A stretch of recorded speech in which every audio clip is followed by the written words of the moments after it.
one very important thing that affects marriages, and that's defensiveness.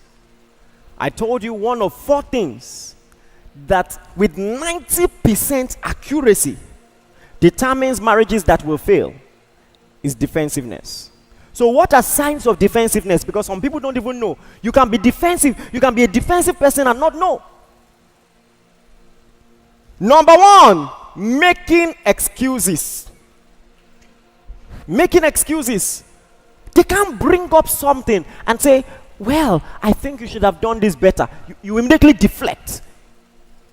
Blame someone else, something else. Push it to external circumstances. Oh, it's because of this. Making excuses is a sign of defensiveness.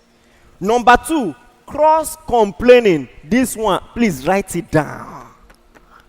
Cross-complaining. Derry, you said dinner will be ready. I'm hungry. Well, you said you would take out the trash yesterday. Did you take it out? Cross-complaining. Is it familiar or not?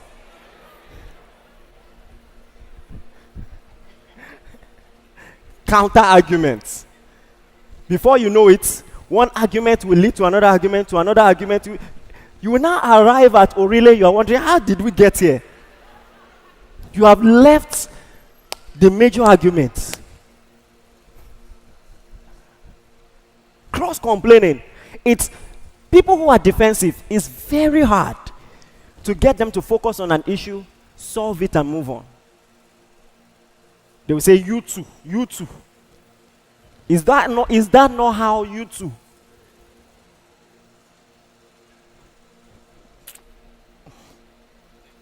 Number 3, yes, but.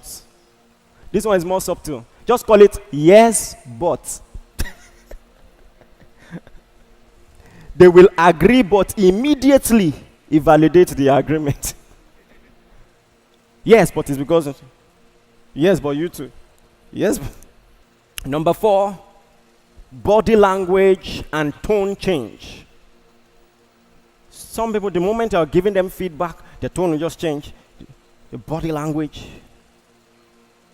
And like I said, it is because, more often than not, because of your upbringing. Listen, if you grew up in a very authoritative environment, you will be defensive. Because subconsciously, everyone who wants to cage you, you will see them as that primary caregiver under whom you had to walk on eggshells, and you will resist. You will resist.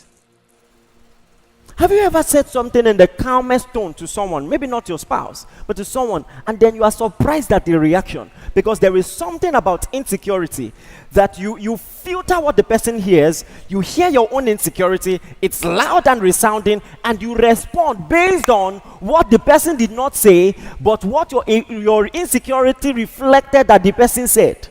Before you know it, the person said 1, you have said 15. The person is surprised. What is going on?